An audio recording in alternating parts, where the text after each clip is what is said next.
अङ्गं हरेः पुलकभूषणमाश्रयन्ती भृङ्गाङ्गनेव मुकुलाभरणं तमालम् अङ्गीकृताखिलविभूतिरपाङ्गलीला माङ्गल्यदास्तु मम मङ्गलदेवतायाः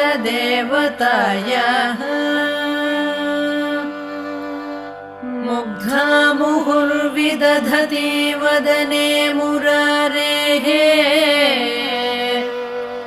प्रेमत्रपा प्रणिहितानि गतागतानि मालादृशोर्मधुकरीव महोत्पलेया सा मे श्रियं दिशतु